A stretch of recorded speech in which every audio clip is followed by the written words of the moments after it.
The Sony 50mm f1.2 G Master is a premium prime lens giving you amazing quality and speed with a premium price tag attached. This lens has its positives and negatives, and I'm gonna break those down for you right now.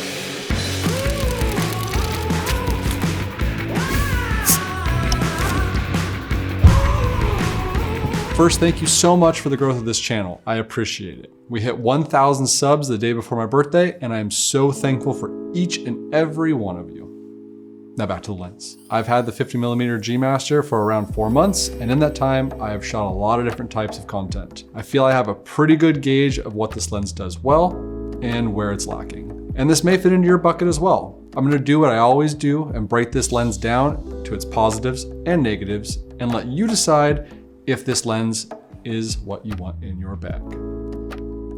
At f1.2, you have amazing capabilities for low light use and amazingly shallow depth of field. With the A7S III at 12,800 ISO, 1/50th of a second shutter speed, and this lens at f1.2, you literally can see in the dark.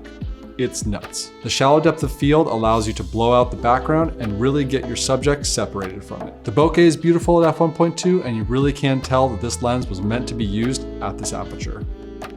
It's not the size of the lens, it's how you use it, right? The 50mm G Master is a very well-balanced lens. The lens feels dense at 27.5 ounces or 1.72 pounds. It's heavy, and in fact, when I was using this lens as my walk-around lens for my single lens video in Carmel, link down below, I knew I was carrying it around all day. It wasn't uncomfortable to carry around, but I did notice it more than say my 24-105 G OSS lens. Coming in at 4.3 inches in length and 3.5 inches in height, it's not small, but I like the way it balances out the camera when I'm using it. This lens, in my personal opinion, is the best lens I've ever used when it comes to color reproduction and sharpness. The image is always so crisp, clean, and beautiful, and I find myself not really even sharpening when post, just because it looks so good out of camera.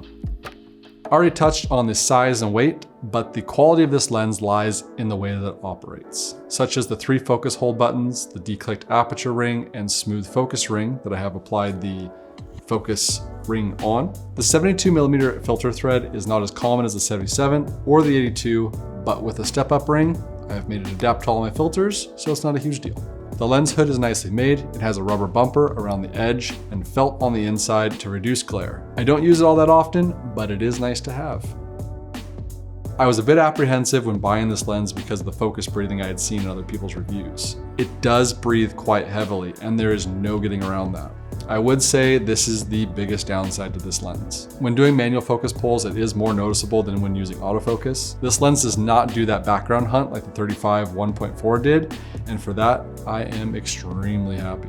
The other thing I was worried about was the minimum focus distance.